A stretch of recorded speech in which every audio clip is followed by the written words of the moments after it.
अस्मद् अस्मद् अस्मद्गुरुभ्यो नमः। श्रीरङ्गसिंहगिरिदेशिकपादसेवा प्राप्ता किल द्रविडवेदरहस्यजातं श्रीगौतमान्वयजमाश्रितभागधेयं गोपालदेशिकमहं शरणं प्रपद्ये। श्रीमद्गौतमवंशनायकमणेर्गोपालसूरेसुतं तत्पादाम्बुजलब्धयुग्मनिगमान्तार्धं सुसीनं सदा सद्विद्याविनयादिसद्गुणनिधिं स्वाचार्यनिष्ठान्वितं वन्दे वैष्णवभूषणं तमनघं श्रीरङ्गरामानुजं कौशिकान्वयसञ्जातं वेङ्कटार्यतनूभवं वेदान्ताचार्यसच्शिष्यं मुडैवर्लगुरुं भजे। कन्दाडवंशसञ्जातं रङ्गाचार्यतनूभवं गोपालाचार्यसच्चात्रं गोपालगुरुमाश्रये। श्रीमान् वेङ्कटनाथार्यः कवितार्किककेसरी वेदान्ताचार्यवर्यो मे सन्निधत्तां सदा हृदि। रामानुजदयापात्रं ज्ञानवैराग्यभूषणं श्रीमद्वेङ्कटनाथार्यं वन्दे వేదాంతదేశికం। భాగవతోత్తములందరికీ దాసోహాలు సమర్పిస్తూ వేదాంత దేశకుల వారు అనుగ్రహించినటువంటి దయాశతకాన్ని అధ్యయనం చేసేటటువంటి ప్రయత్నం చేస్తున్నాం. అందులో భాగంగా క్రిందటి రోజున 20వ శ్లోకాన్ని సేవించేటటువంటి వారమయ్యాం. నయనే వృషాచలేందోహతారా మైత్రీం దదానయా కరుణే దృష్టస్త్వయేవ జనిమానపవర్గమకృష్టపత్యం అనుభవతి.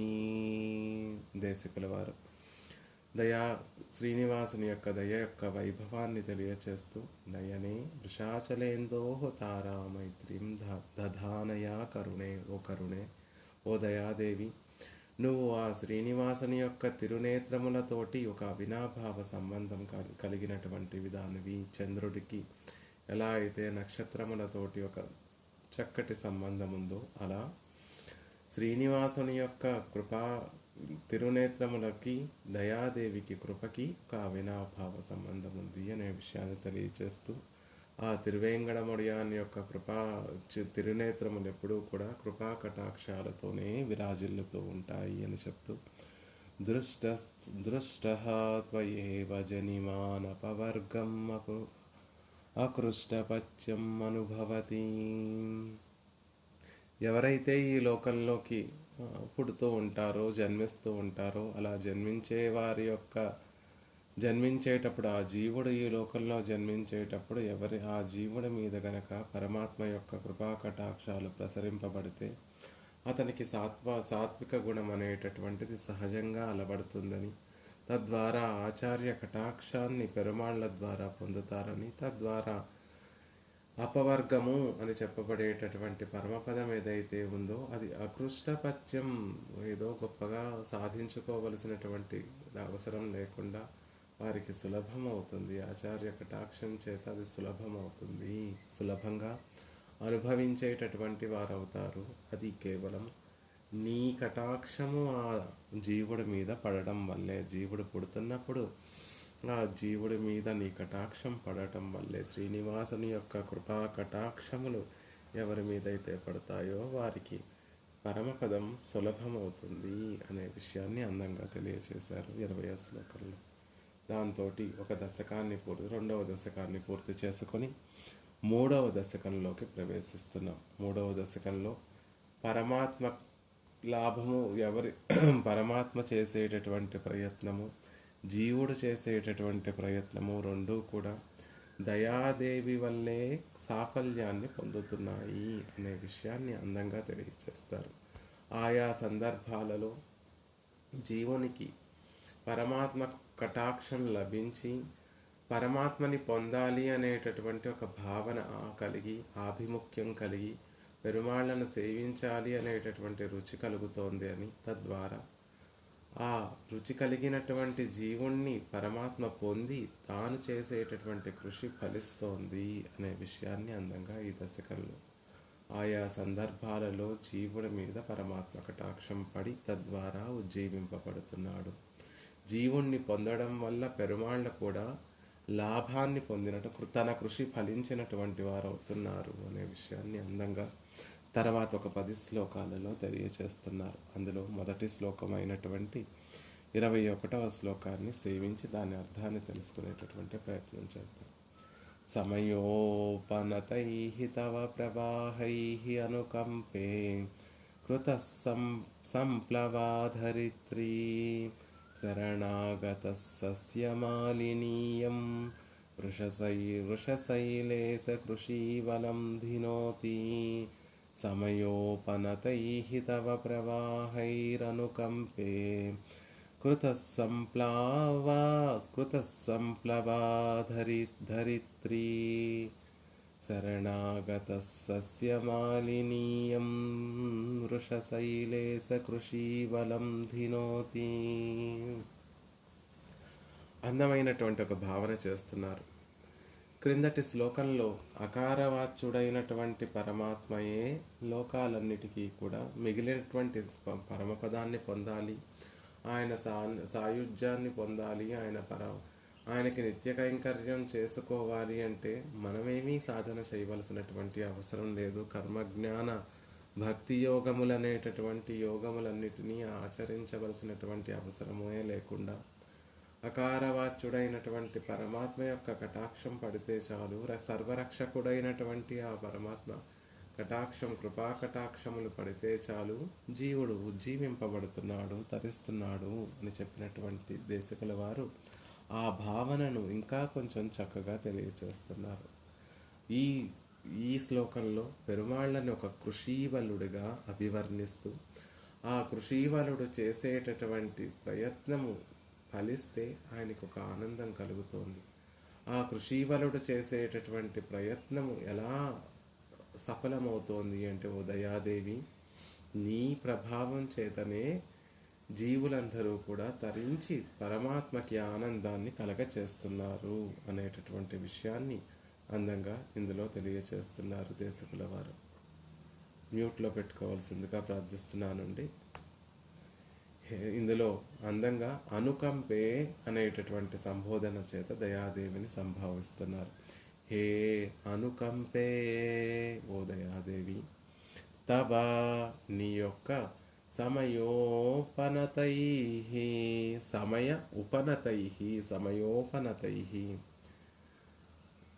తగిన వేళలో పొందింపబడినటువంటి, తగిన వేళలో నీ చేత పొందింపబడినటువంటి ప్రవాహాల చేత కృతసంప్లవా బాగా తడపబడినటువంటి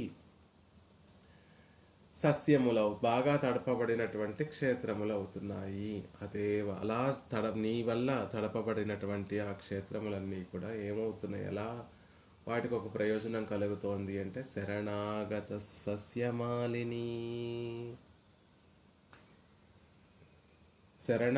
సస్యమాలిని భూలోకం మీద దయాదేవి యొక్క ప్రవాహం, శ్రీనివాసుని యొక్క దయా అనేటటువంటి ప్రవాహం ప్రవహించడం వల్ల, ఎవరో మ్యూట్లో గ్రంథి పూర్ణావతి గారు మ్యూట్లో ఉండవలసిందిగా ప్రార్థిస్తున్నానమ్మా. దయాదేవి శ్రీనివాసుని యొక్క పెరుమాళ్ళ యొక్క దయ లోకంలో ప్రవహించడం వల్ల ఆ ప్రవాహం లోకంలో ఉన్నటువంటి ఈ భూమిని అంతటినీ తడపడం వల్ల ఇక్కడున్నటువంటి వారందరూ కూడా శరణాగతులవుతున్నారు. శరణాగత సస్యమాలిని ప్రపన్నులనేటటువంటి పైరులు బాగా కలిగినటువంటిది, పంట బాగా వృద్ధి చెందుతోంది. దానివల్ల ఇయం ధరిత్రి, ఈ భూమి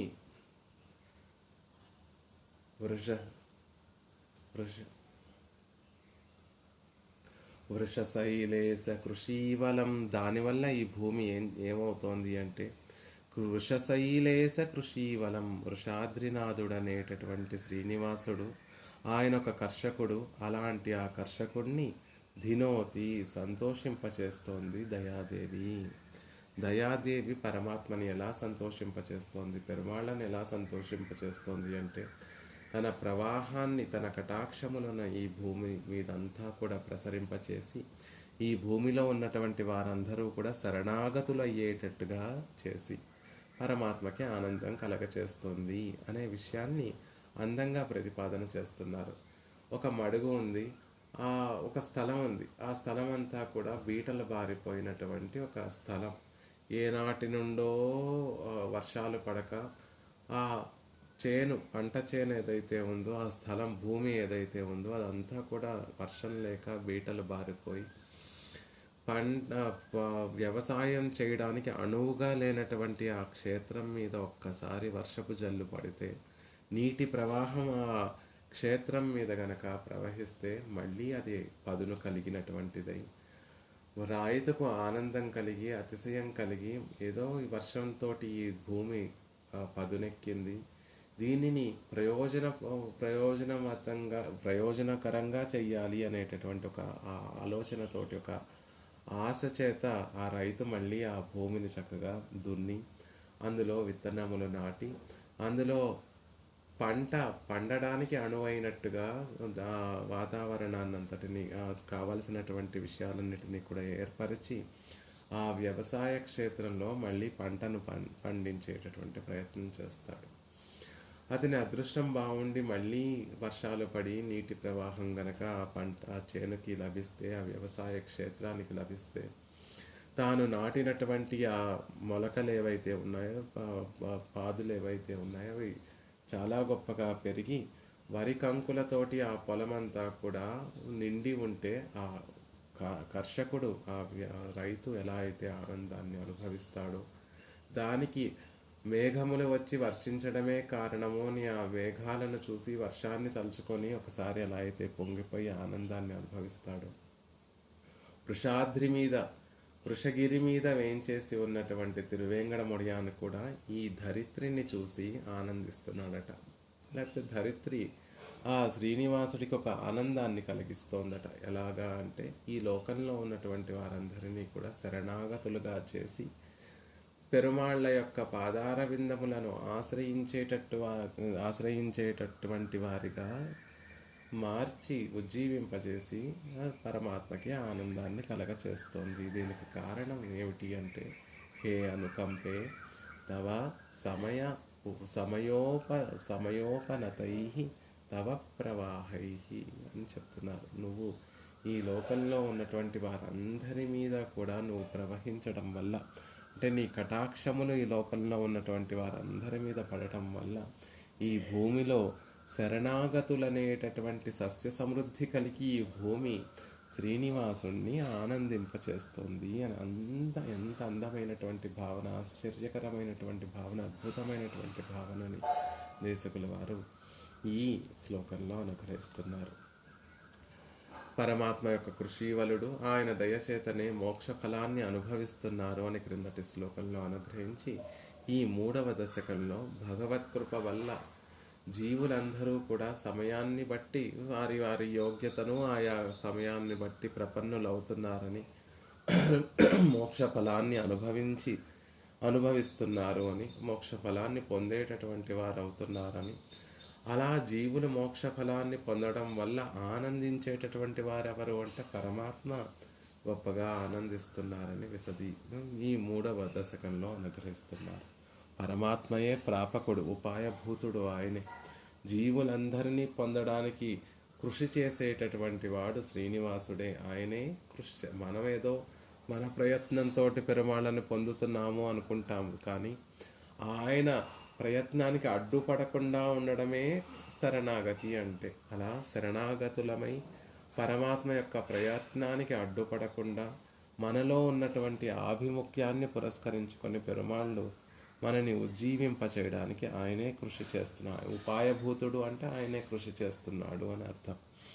ఆ కృషి ఫలించి జీవాత్మలందరూ కూడా ఫలాన్ని పొందుతున్నారు. ఫలమేమిటి అంటే ఆయనే ఫలము, ప్రాప్యము ఉపేయము కూడా ఆయనే, ప్రాప్యుడు ఆయనే. ఆయనని చేరి ఆయనకి నిత్య కైంకర్యాన్ని చేసేటటువంటి వారం అవుతున్నాము. దానికి ప్రధానమైనటువంటి కారణము ఓ దయాదేవి, వేసుమా, నీ మహిమ చేతనే లోకంలో ఉన్నటువంటి వారందరూ ఉజ్జీవింపబడి పరమాత్మకి ఒక ఆనందం, అతిశయం కలుగుతోంది అనే విషయాన్ని అందంగా తెలియచేస్తున్నారు. అలా దయాదేవి జీవి అందరినీ కూడా ఆనందింపచేస్తోంది అనే విషయాన్ని చెప్తూ అనుకంపే అని సంభావిస్తున్నారు. అనుకంపము, కంపము అంటే వణికిపోవడం, భయం చేత వణికిపోవడం, దుఃఖం చేత వణికిపోవడం. అనుకంపే అంటే ఎదుటవారి దుఃఖాన్ని చూసి మనకి కూడా ఒక కంపం కలిగి, అయ్యో ఇంతలా దుఃఖాన్ని అనుభవిస్తున్నారా అని వారు అనుభవించేటటువంటి స్థితిని చూసి మనకి కూడా ఒక అనుకంపం, ఒక వణుకు కలిగి, అయ్యో ఇంత దుఃఖాన్ని అనుభవిస్తున్నారు వీరు దుఃఖాన్ని ఎలా అయినా తొలగించాలి అనేటటువంటి ఒక భావన ఏదైతే కలుగుతుందో దానిని అనుకంపము. ఇతరుల యొక్క దుఃఖాన్ని చూసి మనకి కూడా ఒక వణుకు కలిగితే, ఒక దుఃఖం కలిగితే దానిని అనుకంపము అంటారు. అలాంటి భావన కలిగితే అప్పుడు అవతల వ్యక్తి పడేటటువంటి దుఃఖాన్ని తొలగించేటటువంటి దానిని తొలగింప చేయడానికి మనవంతు సాయం, మనవంత ప్రయత్నం మనం చేస్తూ ఉంటాం. దయాదేవి కూడా జీవులు అనుభవించేటటువంటి దుఃఖాన్ని చూసి సహించలేక తనకి కూడా ఒక వణుకు లాంటిది కలిగి, అయ్యో జీవులు అనుభవిస్తున్నటువంటి దుఃఖాన్ని తొలగింప చేయాలి అని భావన చేస్తుంది. కాబట్టి ఆవిడ్ని అనుకంపే అనేటటువంటి పదం చేత సంభావిస్తున్నారు. సమయోపనతై తవ ప్రవాహై. నిన్న మనం చెప్పుకున్నట్టుగా లోకల్లో 2 రకాలుగా సస్యములు అనేటటువంటివి పండుతూ ఉంటాయి. పొలాలన్నీ కూడా పండుతూ ఉంటాయి. ఒకటేమో నదుల మీద ఆనకట్టలు, ఒక ఆనకట్టను నిర్మించి తద్వారా వచ్చేటటువంటి నీటి ద్వారా కట్టినటువంటి ఆనకట్టను నీటిని నిల్వ చేసి ఈ మెట్ట ప్రాంతాలలో ఉన్నటువంటి పొలాలకి ఆ నీటిని చిన్న చిన్న కాలువల ద్వారా అందిస్తూ ఉంటారు రైతులు. వీటిని నదీ మాతృకలు అంటారు. సహజంగా వర్షం మీద ఆధారపడి వర్ష నీటితోటి పండేటటువంటి భూములను దేవమాతృకలు అంటారు. దేశో నదియంబు వృష్ట్యంబు సంపన్న వ్రీహి పాలితః సస్యాత్ నదీ మాతృకో దేవమాతృకస్య యథాక్రమం.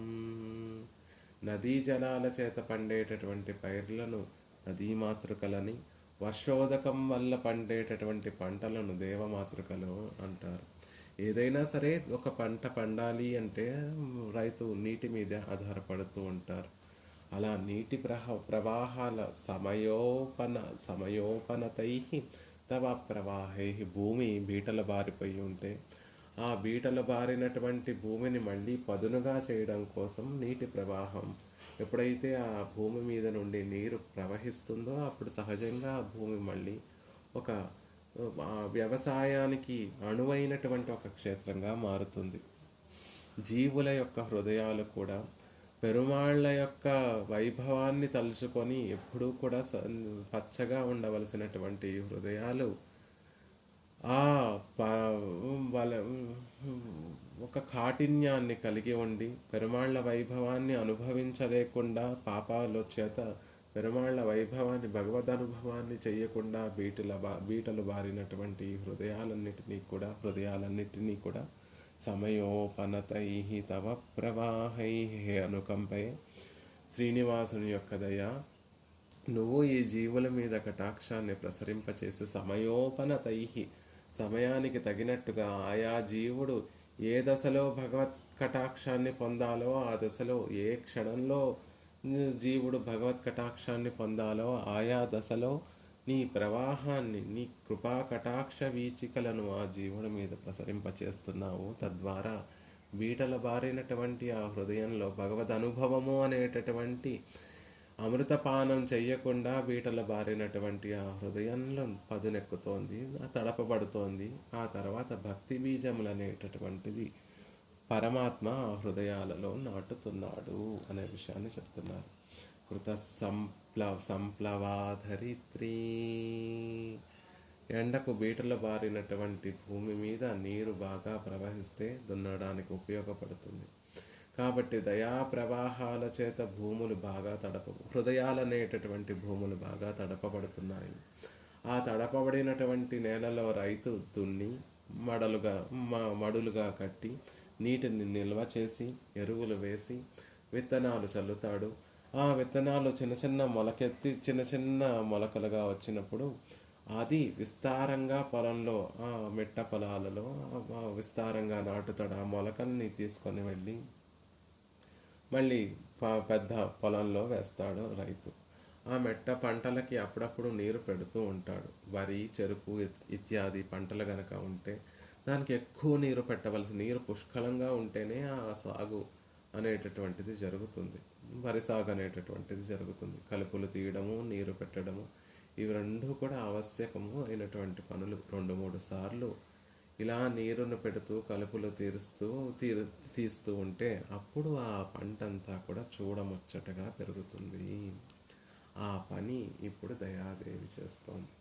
మన హృదయం భగవద్ అనుభవము లేక బీటల బారినటువంటి హృదయం, పెరుమాళ్ల పట్ల భక్తి ప్రేమ లేక బీటల బారినటువంటి హృదయం మీద శ్రీనివాసుని యొక్క దయ ప్రవహించగానే, శ్రీనివాసుని యొక్క కృపా కటాక్షం పడగానే మళ్ళీ ఆ హృదయంలో భక్తి బీజములు నాటడానికి అనువైనటువంటి ఒక స్థానంగా పరిగణింపబడుతుంది. పరమాత్మ గీతలో దదామి బుద్ధియోగం, తానే బుద్ధి యోగాన్ని, భక్తి యోగాన్ని ప్రసాదిస్తాడు, తానే జ్ఞానాన్ని ప్రసాదిస్తాడు, తానే ప్రీతిని, తన పట్ల ప్రీతిని ప్రసాదిస్తాడు. కానీ ఆ ప్రసాదించడానికి అనువైనటువంటి ఒక క్షేత్రంగా ఉండాలి కదా హృదయము. లోపల భక్తి కలిగి అది స్థిరంగా ఉండకుండా ఏదో విన్నామా, భక్తి కలిగిందా, అక్కడికి విడిచిపెట్టేశామా అని కాకుండా లోపలికి వెళ్ళినటువంటి భక్తి బీజం, లోపలికి వెళ్ళినటువంటి ఆ భక్తి భావనలు, ఏదైతే భగవత్ కథానుభవం చేస్తామో, కథా శ్రవణాలు చేస్తామో, భగవంతుని యొక్క కళ్యాణ గుణములను ఆస్వాదిస్తామో, ఆ ఆస్వాదన మనసులో సుస్థిరంగా నిలిచి ఉండాలి. తద్వారా మనసులో ఒక భక్తి కలగాలి అంటే హృదయం ముందు దానిని అంగీకరించేటటువంటి విధంగా ఉండాలి. దానిని భగవద్ గుణానుభవాన్ని అనుభవించేటటువంటి విధంగా ఉండాలి. దానిని దయాదేవి కటాక్షిస్తోంది. శ్రీనివాసుని యొక్క దయ కృత సంప్లావా ధరిత్రి, ధరిత్రి అంతటినీ కూడా నీరు పారితే ఎలా అయితే ఆ క్షేత్రం అంతా కూడా సస్యముల చేత వృద్ధి చెందుతుందో, అనుకంపే దయాదేవి నీ కటాక్షం చేత మా హృదయములు కూడా భగవద్ అనుభవాన్ని చేయడం కోసం చేయడానికి అనువైనటువంటి ప్రదేశాలుగా మారిపోతున్నాయి. పరమాత్మ ఎప్పుడూ కూడా ఉంటాడు హృదయంలో.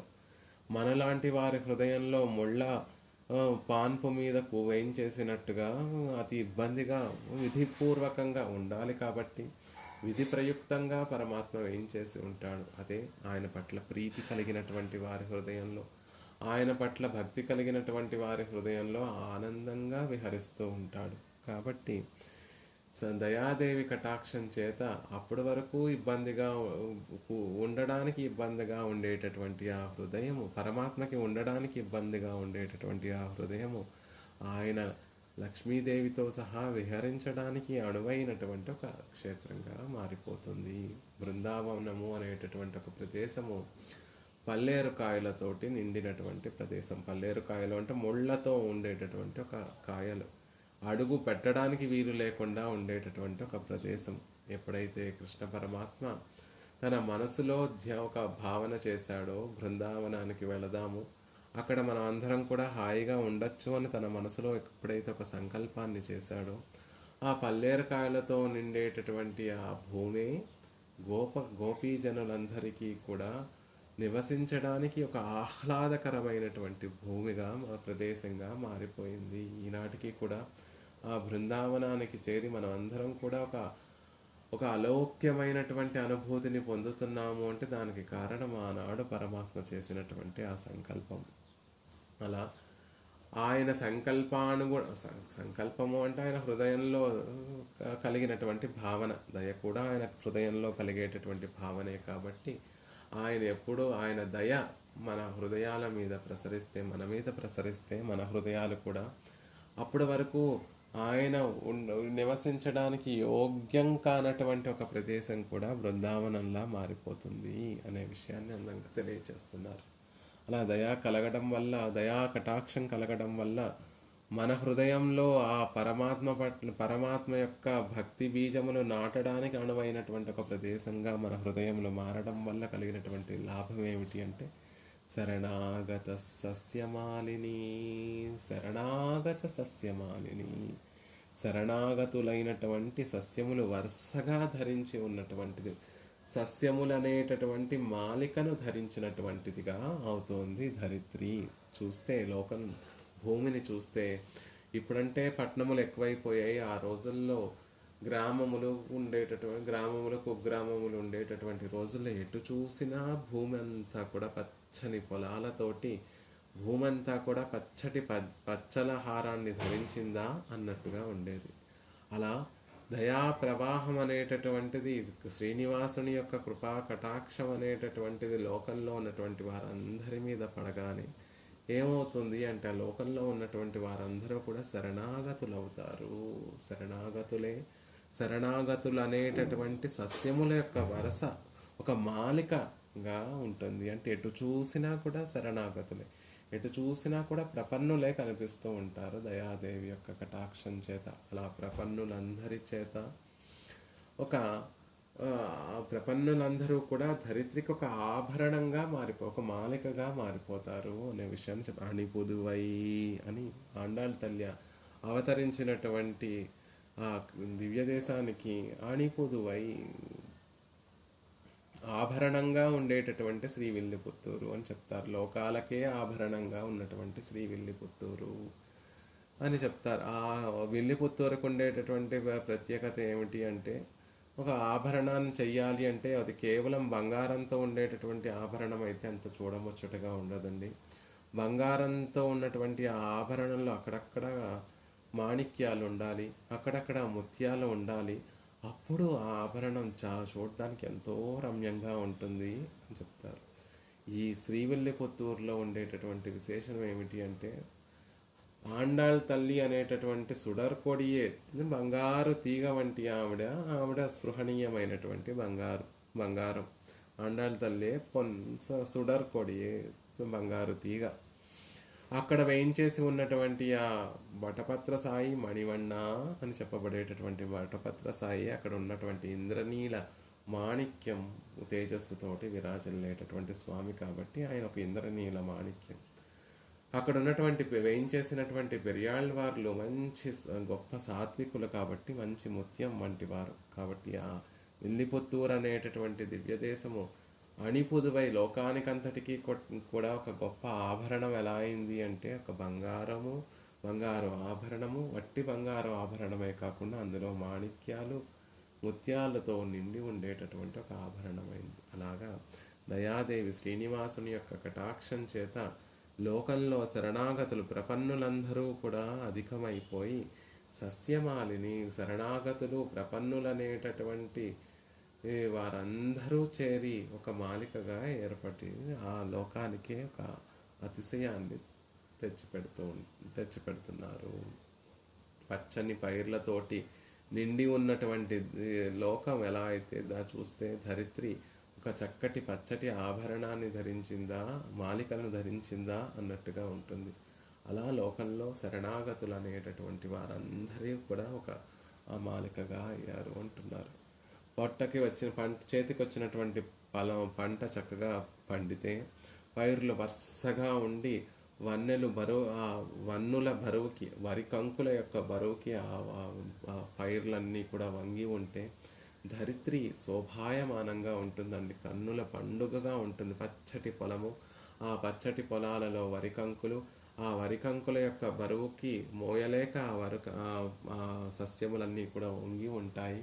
అలాంటి ఒక రమ్యమైనటువంటి ఒక దానిని చూస్తే, ఒక విశేషణాన్ని చూస్తే మనసెంత పులకరిస్తుందో, భూమి కూడా పులకరించిపోతుంది. అలాంటి పచ్చటి పైర్లతోటి, వరి నిండినటువంటి పైర్లతోటి భూమి కూడా పులకరించిపోతుంది. ఒక మాలికను ధరించిందా అన్నట్టుగా ఉంటుంది అంటున్నారు.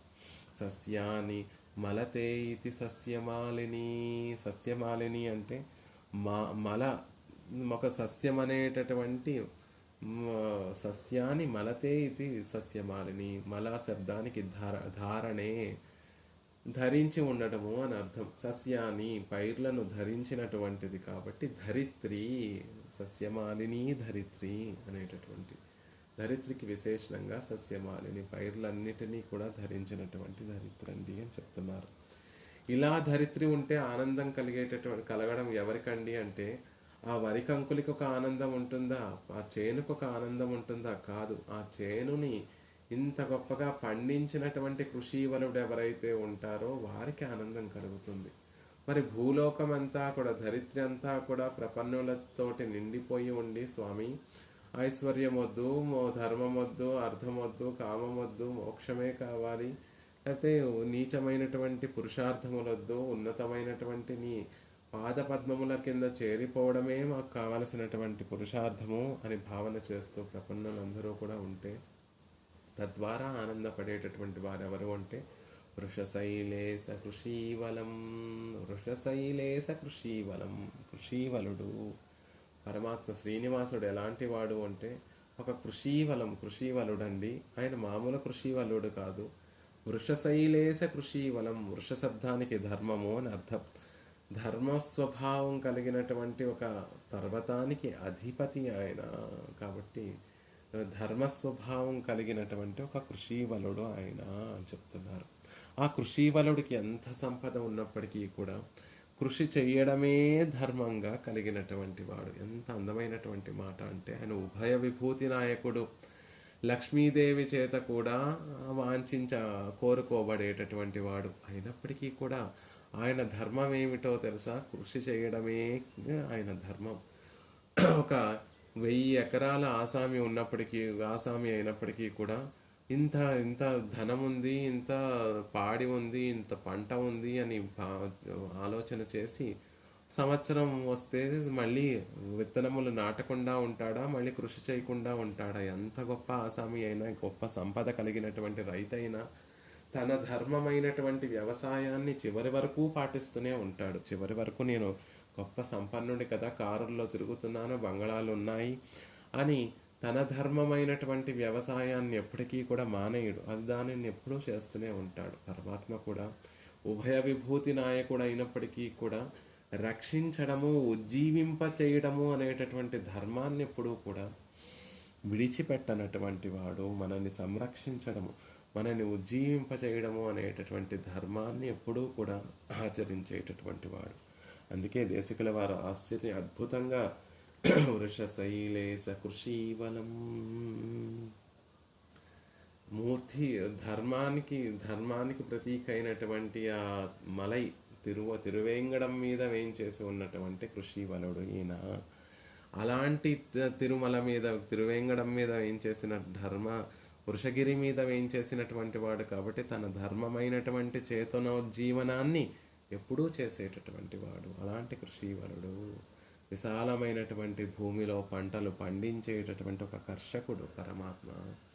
పండినటువంటి పైరుని కాపాడుకోవడానికి ఏం చేస్తూ ఉంటారు రైతులు అంటే, పంటను వేస్తారు, మొక్కలు బీజాలు విత్తనాలు నాటుతారు. అది చక్కగా పండి చేతికొచ్చిన తర్వాత ఆ పైరునంతటిని కూడా ఒక పోగుగా చేసి దానిని కాపలా కాయడం కోసం ఒక పెద్ద మంచ ఏర్పరచుకొని దాని మీద రైతు రోజు రాత్రిపూట పడుకుంటూ తన పంటనంతటిని కూడా సంరక్షించుకుంటూ ఉంటాడు. అలా ఇక్కడ ఈ కృషీవలుడు కూడా తిరువేంగడం అనేటటువంటి ఒక పెద్ద మలై కొండ మీద వేయించేసి ఉన్నటువంటి వాడు. ఎందుకు అంటే తన పంటనంతటినీ కూడా కటాక్షిస్తూ సంరక్షించుకోవడం కోసం. ఎవరైతే ప్రపన్నులయ్యారో, దయాదేవి కటాక్షం చేత ప్రపన్నులయ్యారో, వారిలో అంకురించినటువంటి ఆ భక్తిని, వారిలో అంకురించినటువంటి ఆ ఆభిముఖ్యాన్ని పెంపొందించడం కోసం తాను ఎప్పుడూ కటాక్షిస్తూ లోకాలన్నిటినీ అందరినీ కటాక్షించడం కోసం ఆ కొండ మీద వేయించేసి ఉన్నటువంటి కృషీవలుడు. తన చేతికొచ్చినటువంటి ఆ పంటను సంరక్షించుకోవడం కోసం రైతు ఎత్తైనటువంటి మంచం మీద ఎలా అయితే ఉండి తన పంటనంతటిని సంరక్షించుకుంటూ ఉంటాడో, ఈయన కూడా వృషశైలం మీద ఎత్తైనటువంటి వృషగిరి మీద వేయించేసి ఉన్నటువంటి కృషీవలుడు సుమా అని చెప్తున్నారు. కృషి అస్యాస్తి కృషీవల, కృషి కలిగినటువంటి వాడు అని అర్థం. రజ కృషి ఇత్యాది కృషికి వలచ్ అనేటటువంటి ప్రత్యయం కలుగుతుంది. కాబట్టి కృషి వలుడు నిత్యము మనని ఉజ్జీవింపచేసేటటువంటి కృషి చేసేటటువంటి వాడు అని అందంగా, చమత్కారంగా, అద్భుతంగా అసలు దేశికుల వారి యొక్క భావన ఆశ్చర్యం, అద్భుతమైనటువంటి భావనలతోటి సేవిస్తున్నారు. అలా కృషి వలుడికి ఆనందం ఎప్పుడు కలుగుతుంది అంటే తన పంట అంతా కూడా చేతికి అందినప్పుడు.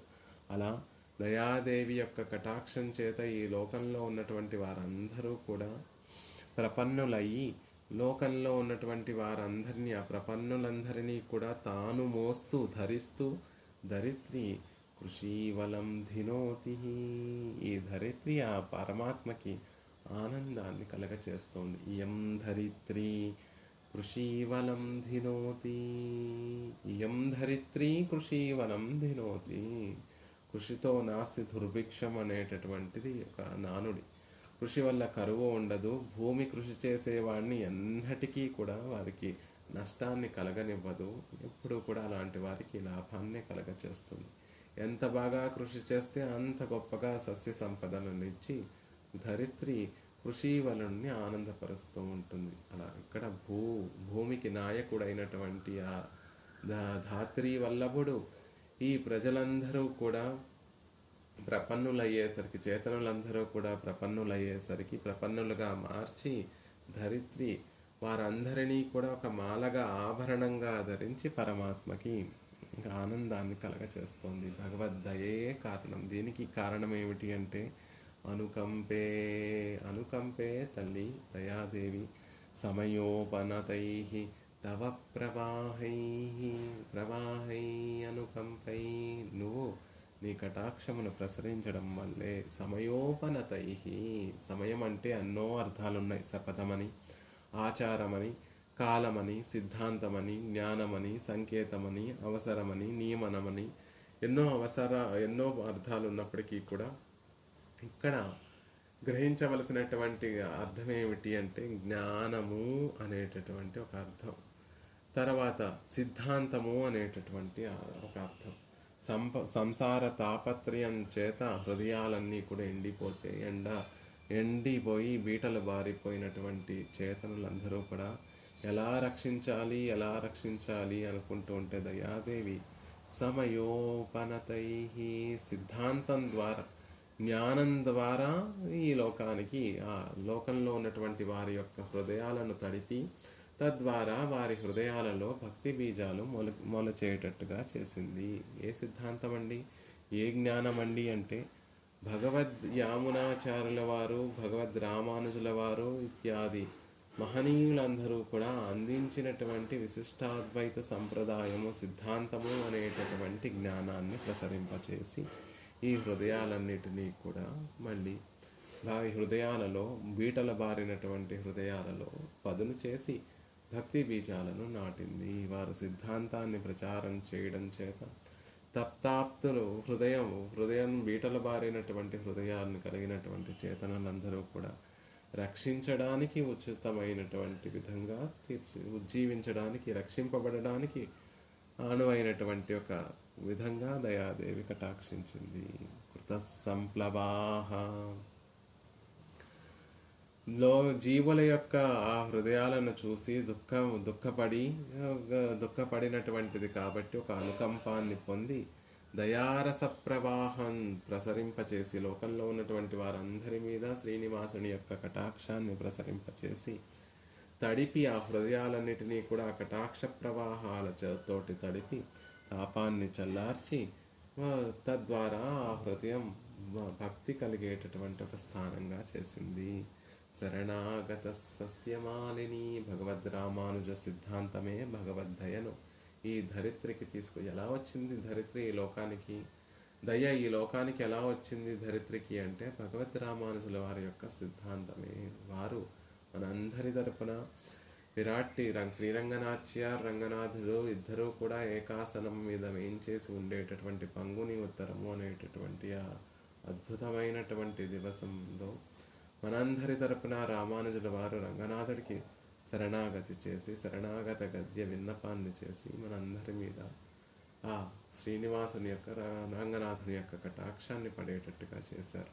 భగవద్ రామానుజుల వారి సిద్ధాంతమంతా కూడా పెరుమాళ్ళ యొక్క శరణాగతినే ప్రతిపాదిస్తుంది. భక్తి యోగాన్ని, భక్తిని శరణాగతిని ప్రతిపాదన చేస్తుంది. కాబట్టి ఆ సిద్ధాంతం ఎంబెరుమానార్ దర్శనమే భగవద్దయను ఈ లోకంలోకి తీసుకొచ్చింది. తద్వారా ఈ లోకంలో ఉన్నటువంటి చేతనులందరూ కూడా శరణవరుణులయ్యారు. అంటే పరమాత్మని ఆశ్రయించేటటువంటి వారిగా అయ్యారు. రామానుజ సిద్ధాంతం ప్రచారం చేత భగవంతుని యందు రుచి కలిగి అతడే ఉపాయము అతనే ప్రాప్యుడు పొందదగినటువంటి వాడు, ఉపేయము అనుభవించడానికి సిద్ధంగా ఉన్నటువంటి వాడు, సాధనంగా ఉన్నటువంటి వాడు అనేటటువంటి విషయాన్ని తెలియచేస్తూ ఈ లోకంలో ఉన్నటువంటి వారందరూ కూడా శరణాగతులై భరణ్యాసం అంటే తమ భారాన్నంతటిని పెరుమాళ్ళ పాదార విందముల దగ్గర ఉంచేటటువంటి విధంగా లోకంలో అందరినీ ఉజ్జీవింపచేసి అలాంటి ప్రపన్నులందరూ కూడా లోకంలో అధికమయ్యేటట్టుగా చేసింది ఎంబెరుమానారు దర్శనము అని చెప్తున్నారు. ఈ లోకంలో ఉన్నటువంటి శరణాగతులందరూ కూడా ఒక సస్యమాలిని ఈ భూమి ధరిస్తోంది అని చెప్తూ, అలా శరణాగతులైనటువంటి ప్రజలే మాలగా, సస్యమాలగా, సాత్వికులైనటువంటి ప్రజలను ధరించడం వల్ల భూమి ధరిత్రి అవుతోంది అని చెప్తున్నారు. శరణాగత సస్యమాలినీయం తవ ముక్తామణి రశ్మి నిర్ఘరౌద్ఘరౌఘైః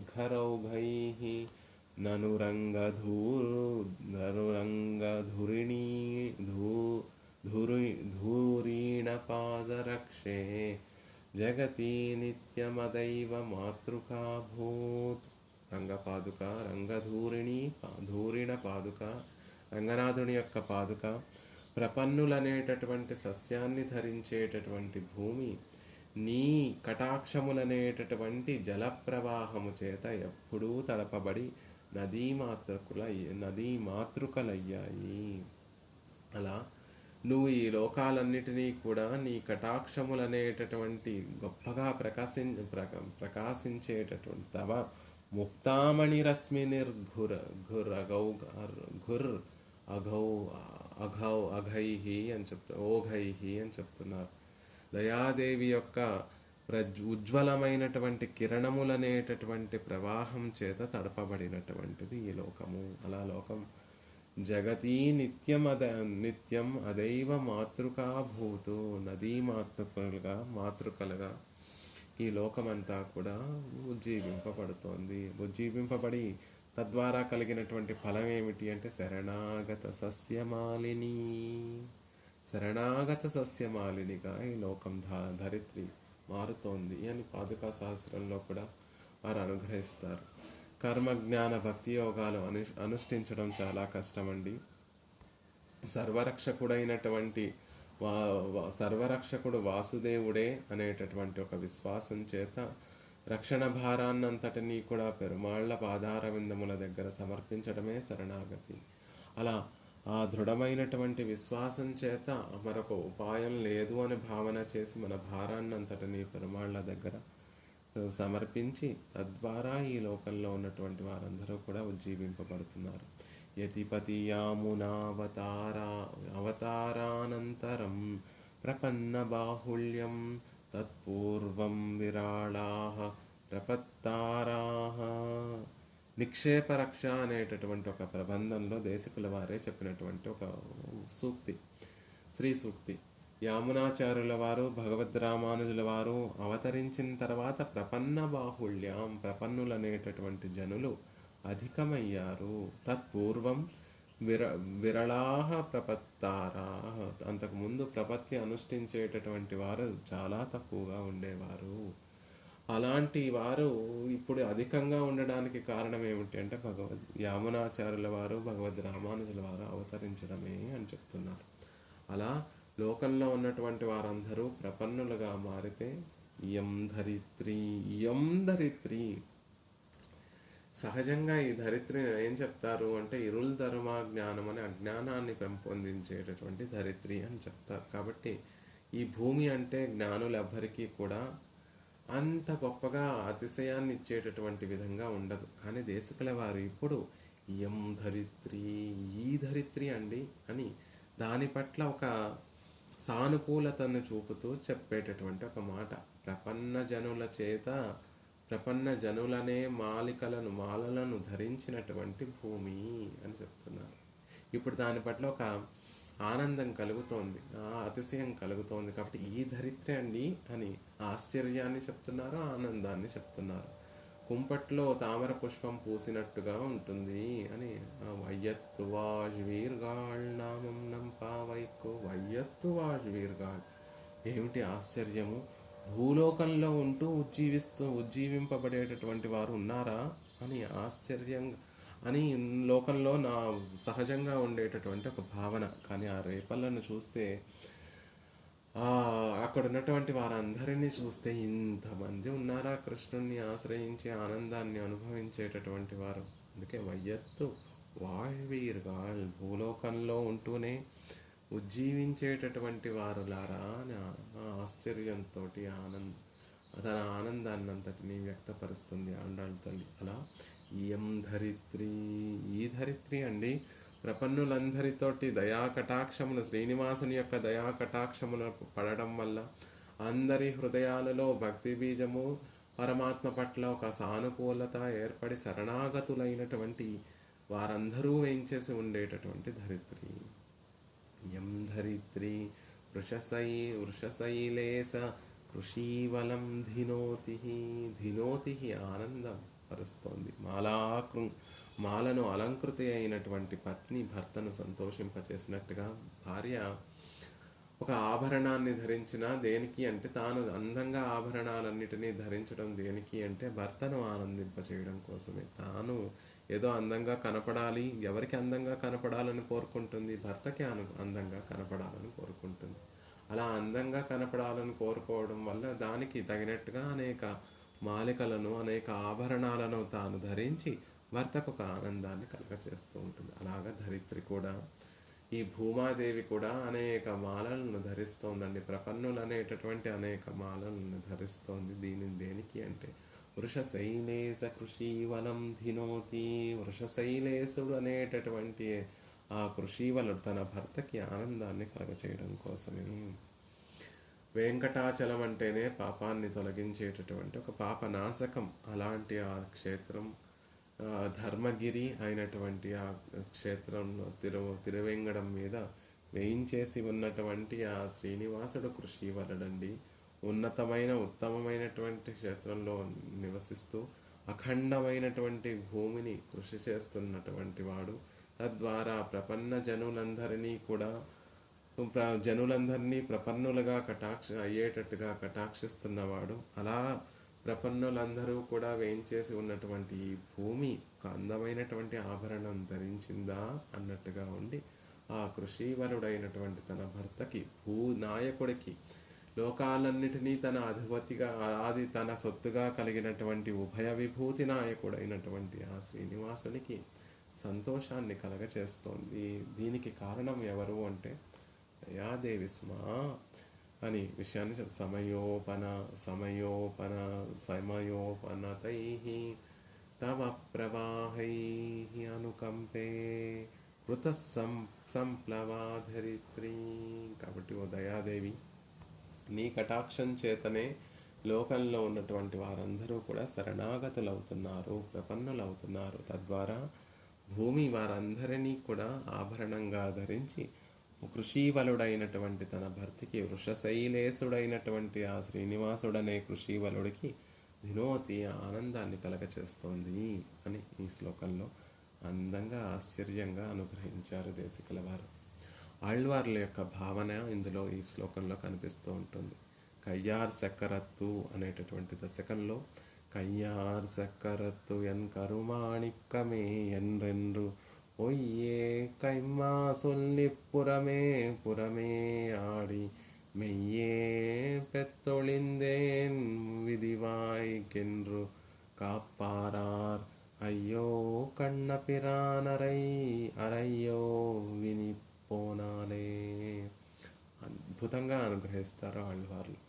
సర్వేశ్వరుడు తన పాపాలని చూడకుండా దానిని అకారణంగా కరుణ కలిగినటువంటి వాడై తానే పరమప్రాప్యుడు అనేటటువంటి తత్వజ్ఞానాన్ని ఇచ్చి తమతోటి సంశ్లేషించేటటువంటి విధానాన్ని, తనతో కలిసేటటువంటి ఒక విధానాన్ని ఈ దశకంలో ఆళ్వార్లు అనుగ్రహిస్తారు. అంటే పాపం చేసినటువంటి వారము అని భావన చేయకుండా మన మీద ఒక దయను కటాక్షింపచేసి, పరమ దయాళుడు కాబట్టి పరమాత్మ, పరమ కారుణికుడు కాబట్టి పరమాత్మ తన దయచేత మనలో ఉన్నటువంటి పాపాలను కూడా ఒక అడ్డు అని భావించకుండా తన కటాక్షాన్ని మన మీద ప్రసరింపచేసి మనలో ఆయనని పొందడానికి కావాల్సినటువంటి జ్ఞానాన్నంతటినీ తానే ఇచ్చి మన దగ్గరికి చేరేటటువంటి ప్రయత్నం చేస్తాడు.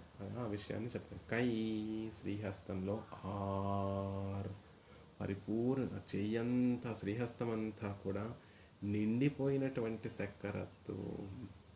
చక్రాన్ని ధరించినటువంటి స్వామి ఆశ్రితుల యొక్క విరోధములన్నిటినీ కూడా తొలగించే, పాపములు ఎలా పోతున్నాయి అంటే ప్రత్యేకంగా ఆయన ఏం చెయ్యక్కర్లేదండి. అదిగో కయ్యార్ చక్కరత్తు నేమి, ఆ సుదర్శన చక్రం యొక్క నేమి తేజస్సుతోనే పాపాలన్నీ కూడా పోతాయి, ధ్వాంతమైపోతాయి, పాపాలన్నీ కూడా ధ్వంసమైపోతాయి. కాబట్టి కయ్యార్ చక్కరత్తు పరమాత్మ కృపాకటాక్షం ఎలా ఉంటుంది అంటే ఆ చక్రాన్ని చూస్తే తెలుస్తుంది. మనం పొందేటటువంటి లాభం ఎలా ఉంటుంది అంటే ఆ చక్రాన్ని చూస్తే తెలిసిపోతుంది. చక్రము శ్రీహస్తము ఒక్కటైపోయాయా అన్నట్టుగా ఉంటుంది ఆ చక్రము. కయ్యార్ చక్కరతిన్ అంత గొప్పగా సంశ్లేషిస్తాడు పరమాత్మ.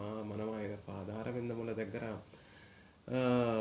దాసోహ సమర్పణం చేస్తే అంత దగ్గర అయిపోతాడు పరమాత్మ. కయ్యార్ చక్కరత్ అసలే అందమైనటువంటి ఆ శ్రీహస్తము, ఆ తామర పుష్పంలా వికసించినటువంటి ఎర్రని శ్రీహస్తం మీద తామరని వికసింపచేసేటటువంటి సూర్యుడే, ఒక సూర్యుడు కాదండి, కొన్ని వేల సూర్యుడు అందరూ కూడా వచ్చి భాసిస్తున్నారా అన్నట్టుగా సూర్యుడికి తామర మిత్రుడైనటువంటి పద్మమిత్రుడైనటువంటి కొన్ని వేల సూర్యులు వచ్చి అక్కడ ప్రకాశిస్తున్నాయా అన్నట్టుగా ఆ సౌందర్యాన్ని చూపించే నన్ను వశం చేసేసుకున్నాడు స్వామి. నా పాపాలన్నిటినీ తొలగించి నా ఆయన పట్ల ఒక ప్రేమను కలగచేశాడు. కయ్యార్ చక్కరతో ఎన్ కరుమాణికమే, దయ కలిగినటువంటి వాడు స్వామి ఆళ్వారే మీకు ఎలా తెలుస్తోందండి అంటే ఎన్ కరుమాణిక్యమే, నీలమణి వంటి దివ్య దేహకాంతి కలిగినటువంటి వాడు, ఆ లోపల ప్రకాశించేటటువంటి ఆ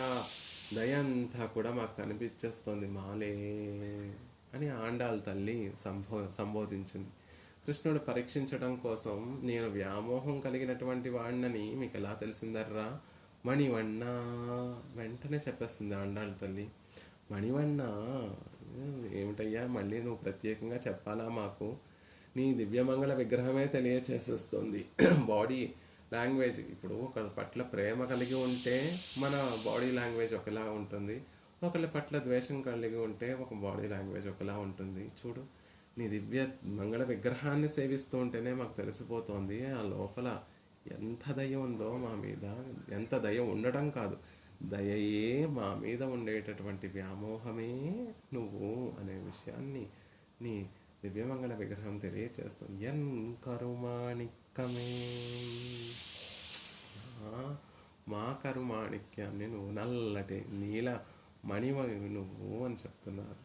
ఎన్రు అని పొయ్యే కైమా సొల్లి, గొప్ప సత్యాన్ని చెప్తున్నాను. అది సొల్లి పలికి పురమే ఆడి, బాహ్య విషయాలలో అన్నిటిలో కూడా మగ్నమై ఉండగా మెయ్యే యథార్థముగా అనుసంధించిన ఫలమును పెత్తు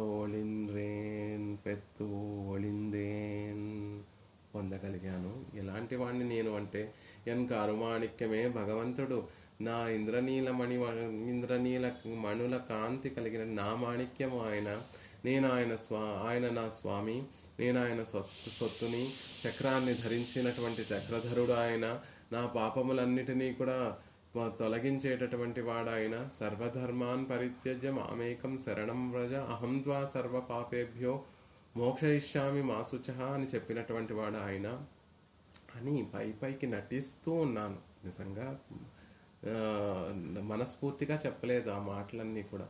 పొయ్యే కైమ్మా సొల్లి అసత్యంగానే చెప్పాను. ఏదో నలుగురులో నేను కూడా విష్ణు భక్తుడినే అని చెప్పుకోవడం కోసం, నేను కూడా సర్వేశ్వరుణ్ణి ఆశ్రయించినటువంటి వాడినే అని చెప్పుకోవడం కోసం నోటి నుండి చెప్పినటువంటి మాటలు అవి. మనస్ఫూర్తిగా చెప్పినటువంటి మాటలు కాదు. అది ఎలా తెలిసిపోతుంది అంటే నేను చెప్పేటటువంటి మాట ఒకటి, చేసేది ఒక పని ఒకటి. అలా ఆ, పురమే పురమే ఆడి బాహ్య విషయాలన్నిటిలో కూడా నిజంగా మనస్సారా చెప్పి ఉంటే విషయాంతరాల పట్ల ఒక విరక్తి కలిగి ఉండి ఎప్పుడూ భగవద్ అనుభవమే చేయాల్సినటువంటి వారిని అలా కాకుండా పురమే పురమే ఆడి ఈ బాహ్య విషయంలో మగ్నమై మీ అలా ఉన్నప్పటికీ కూడా ఆయన ఎంత ఉపకారకుడో చూడండి. మెయ్యే పెత్తొళిందేన్ విధివాయికిన్రు కాపారార్. భగవంతుని యొక్క కృపా వైభవం చూడండి. విషయాంతరాలలో మగ్నమైనటువంటి నన్ను భగవంతుని యొక్క విధి అంటే ఇక్కడ భగవత్ కృప. భగవత్ కృప వాయిగిన్రు ఫలించేటప్పుడు కాపారార్. ఎవరు అడ్డగించగలరండి? ఆ పరమాత్మ ఇదిగో వీరికి భక్తిని ప్రసాదించాలి, నేను వీరికి నా పట్ల ప్రీతిని ప్రసాదించాలి అనే సంకల్పం చేసి ఆయన కృపాకటాక్షాన్ని నా మీద ప్రసరింపచేస్తూ ఉంటే దాన్ని అడ్డేటటువంటి వారెవరు? ఆయన నిరంకుశ స్వతంత్రుడు, ఐశ్వర్యాన్ని కలిగినటువంటి వాడు. విధివాయికిన్రు కాపారార్. ఆయనకే కలిగింది మనసులో, అయ్యో ఈ జీవుడు విషయాంతరాల పట్ల ప్రవర్తిస్తున్నాడు, అలా కాదు ఇతనికి నా పట్ల కొంచెం అభిరుచి కలిగింప చేయాలి, నా వైభవాన్నంతటినీ వీరికి చూపించాలి అని కయ్యార్ సక్కరత్తు తన సౌందర్యాన్నంతటినీ కూడా చూపించి విధివాయికిన్రు కాపారార్. నా మనసు తీర్చిదిద్దుతూ ఉంటే ఎందుకు మీరు ఆళ్వార్లను ఎందుకు కటాక్షిస్తున్నారు, ఆయన ఏం సుకృతాలు చేశారని ఎందుకు కటాక్షిస్తున్నారు అని అడిగేటటువంటి వారు ఎవరైనా ఉంటారా? ఎవరు ఉండరండి. ఆ కాపార్ అడ్డుగించేటటువంటి వారు ఎవరు ఉంటారు? అడ్డుగించేటటువంటి వారు ఎవ్వరూ ఉండరు. ఆయన సంకల్పాన్ని, ఆయన కృపను అడ్డుగించేటటువంటి వారు ఎవ్వరూ ఉండరు. కన్నపిరాన్, ఓ కృష్ణ, ఓ స్వామి, ఇని ఇక పోనాల్ అరయ్యో పో, నిన్ను విడవకుండా నిన్నే ఆశ్రయిస్తూ ఉంటాను. ఇది ఎంత ఆశ్చర్యము! పరమాత్మని, ఓ కృష్ణ, ఇక నీవు నన్నెట్లు వదిలిపోగలవయ్యా? వదిలిపోలేవు. చూడు, నేను నిన్ను విడిచి వెళ్ళలేను, నువ్వు నన్ను విడిచి వెళ్ళలేవు. నువ్వే నీ కటాక్షం దయచేత నాకు నీ పట్ల ఒక వ్యామోహాన్ని కలగచేసావు, ప్రేమను కలగచేసావు. అలా కృపని ప్రసరింపచేస్తుంటే అడ్డేటటువంటి వారు ఎవరు? ఆశ్చర్యము! అయ్యో ఆశ్చర్యపోతున్నారు ఆళ్వార్లు. నేను పురమే ఆడి బాహ్య విషయాంతరాలలో నా మనసుని ప్రవర్తింపచేస్తూ ఉంటే ఆయన తన దివ్యమంగళ విగ్రహ సౌందర్యాన్నంతటినీ చూపించి నాలో తన పట్ల ప్రేమను కలగచేశాడు. ఇదంతటికీ కారణం విధివాయికిన్రు.